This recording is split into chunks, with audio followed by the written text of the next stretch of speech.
हिन लेक्चर में असीं बेसिक अलजिब्रा जे बारे में सिखंदासीं। बेसिक अलजिब्रा आहे छा? अर्थमेटिक में असीं नंबर्स इस्तेमालु कंदा आहियूं। नंबर्स जीअं 2 नंबर प्लस कयासीं 5 + 6, या मल्टीप्लाई 2 नंबर कयासीं 8 × 5, या डिवाइड 2 नंबर कयासीं, या परसेंटेज फाइंड कईसीं, या रेशियो फाइंड कयोसीं, उनखे अर्थमेटिक चइबी आहे।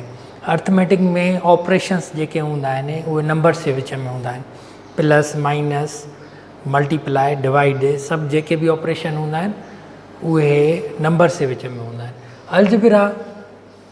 अलजिब्रा यानी सिम्बल्स उन में यूज़ थींदियूं आहिनि, उन में वेरिएबल्स यूज़ थींदा आहिनि नंबर्स जी जॻह ते। जीअं अलजिब्रा में जेके बि ऑपरेशंस थींदा आहिनि उहे नंबर्स जे विच में थींदा आहिनि। जीअं x + y थी वियो, फ़र्ज़ु कयो हिते एडिशन हिननि ॿिन्ही नंबरनि जे विच में x y मल्टीप्लाई 2 नंबर कयासीं। यानी अलजिब्रा में सिर्फ़ु ऐं सिर्फ़ु नंबरनि जी जॻह ते सिम्बल्स यूज़ थींदियूं आहिनि। कांस्टेंट छा आहे? जीअं एक्सप्रेशन आहे का बि, या को बि अलजिब्रिक सेंटेंस आहे, हीअ अलजिब्रिक सेंटेंस आहे। हिन अलजिब्रिक सेंटेंस में जेको नंबर अलॻि हूंदो आहे बिल्कुलु, जंहिंसां का बि एक्स या को वेरिएबल मल्टीप्लाई न थियलु हूंदो आहे, उनखे कांस्टेंट चइबो आहे। वेरिएबल छा खे चइबो आहे? कांस्टेंट ही वैल्यू आहे 5 कांस्टेंट आहे। कांस्टेंट यानी फिक्स वैल्यू,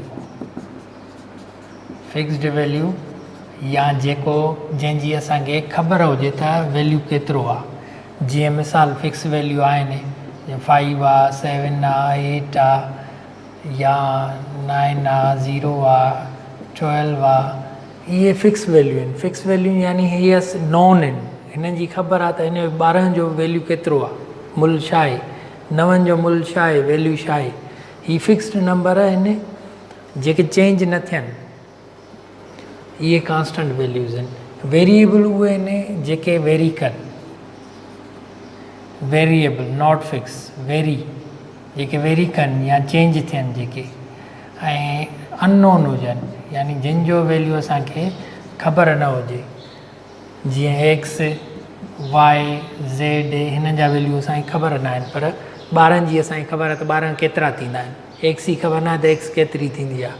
वाई, ज़ेड, या को बि सिंबल हुजे, इहे वेरिएबल आहिनि। या का बि डिग्री यूज़ कंदा आहियूं, इहे सिंबल आहिनि। या के बि डॉट यूज़ कंदा आहियूं, या को बि असीं लफ़्ज़ इस्तेमालु करे सघूं था, इहे वेरिएबल आहिनि जिन जी असांखे वैल्यूज़ जी ख़बर न हुजे।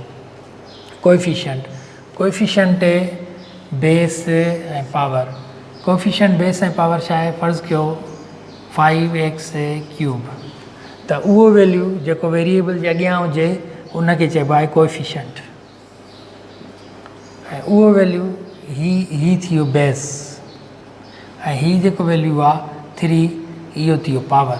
पावर माना केतिरा दफ़ा मल्टीप्लाई थियल आहे। जीअं मिसाल पावर असांखे 5 पावर 3, 5 जे मथां 3 पावर, इन जो मक़सदु आहे 5 × 5 × 5, माना 5 खे 3 दफ़ा मल्टीप्लाई कयो। जेकॾहिं 10 पावर 4 हुजे त 10 10,000 × 10,000 × 10,000 × 10, यानी 3 दफ़ा मल्टीप्लाई कयोसीं, इनखे पावर चइबो आहे।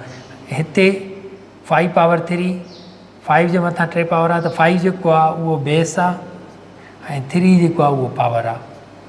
हिते 10 जे मथां 4 पावर आहे, यानी 10 बेस आहे ऐं 4 पावर आहे। कोएफिशिएंट, मिसाल कोएफिशिएंट जा ॿिया, जीअं 5x, जीअं 7x, जीअं 1/2x², ही 1/2 हिते कोएफिशिएंट आहे। कोएफिशिएंट यानी अददी मुंडो, जेको अदद मुंड में हुजे वेरिएबल जे में, उनखे कोएफिशिएंट चइबो आहे। बेस उनखे चइबो आहे जेको जंहिंजे मथां पावर हुजे उहो बेस थी वियो। अलजिब्रिक एक्सप्रेशन यानी उहा एक्सप्रेशन जंहिंमें अलजिब्रिक सेंटेंस या अलजिब्रिक एक्सप्रेशन उहो जंहिंमें असांखे इक्वल साइन न हुजे। जीअं 5x² + 2x + 3, हिन में इक्वल साइन न आहे। या 7x + 4, या फ़र्ज़ु कयो square root of x plus 3 ही एक्सप्रेशन आहिनि, ही अलजेब्रिक एक्सप्रेशन आहिनि। इक्वेशन यानी जंहिंमें असांखे इक्वल साइन हुजे, जीअं 5x प्लस 3 इक्वल टू 4, ही अलजेब्रिक एक्सप्रेशन आहे। या x minus 3 equal to 8, sorry ही इक्वेशन आहिनि। जंहिंमें इक्वल साइन हुजे उहा इक्वेशन आहे, जंहिंमें इक्वल साइन न हुजे उनखे असीं अलजेब्रिक एक्सप्रेशन चवंदा आहियूं, यानी अलजेब्री इज़हार। पोलिनोमल उहा अलजेब्रिक एक्सप्रेशन आहे जंहिंमें असांखे पावर सॼो ऐं पॉज़िटिव हुजे, सॼो हुजे ऐं पॉज़िटिव हुजे, यानी नेगेटिव पावर न हुजे।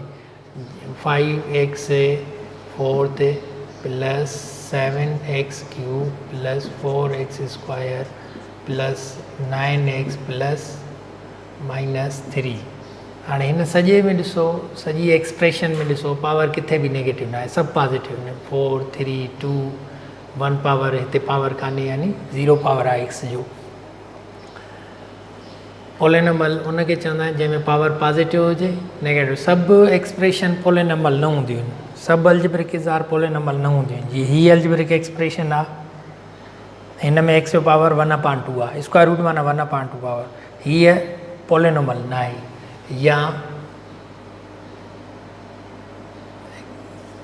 या x square plus 7x plus 3, ही भी पोलिनोमल न आहे। पोलिनोमल हुआ यानी जंहिंमें पॉज़िटिव पावर हुजे, या ही x पावर -1 एंड x, ही भी पोलिनोमल न आहे। 1/x प्लस 1/x स्क्वायर, ही भी पोलिनोमल न आहे, छो त हिते पावर पॉज़िटिव न आहिनि, हिते नेगेटिव पावर आहे, हिते भी नेगेटिव पावर आहिनि, ॿई अपान में हूंदा आहिनि, नेगेटिव हूंदा आहिनि।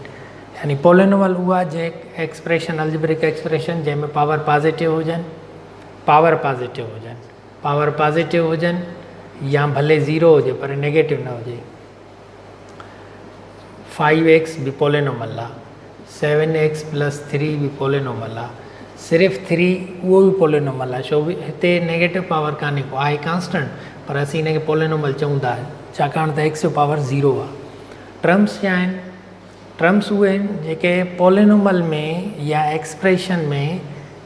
एक्सप्रेशन या पोलिनोमल में प्लस या माइनस सां सेपरेट थियल हुजनि, त उहे टर्म्स आहिनि। जीअं मिसाल 5x माइनस 3, हिन में घणा टर्म्स थी विया, हिकिड़ो टर्म ही थियो, ॿियो टर्म ही थियो, 2 टर्म्स आहिनि, 2 टर्म्स आहिनि। 5x सिर्फ़ु ही थियो 1 टर्म,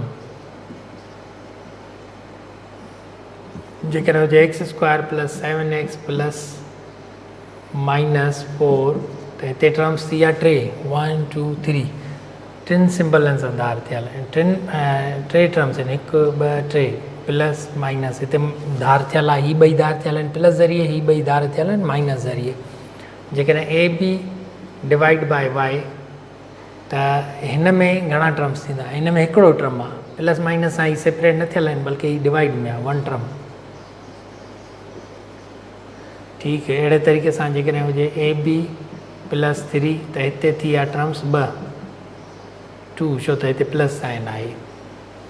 टाइप्स ऑफ पोलिनोमल जा बि क़िस्म आहिनि, जंहिंमें हिकिड़ो टर्म हुजे उनखे मोनोमल चवंदा आहिनि, मोनोमैल। जीअं मिसाल 5x 7x स्क्वायर, कामा संदसि धार था कयूं, या सिर्फ़ु 5 या 8, इहे मोनोमल आहिनि। ॿी हूंदियूं आहिनि बाइनोमल, या सिर्फ़ु a, बाइनोमल जंहिंमें 2 टर्म्स हुजनि, 2 टर्म्स हुजनि। जीअं मिसाल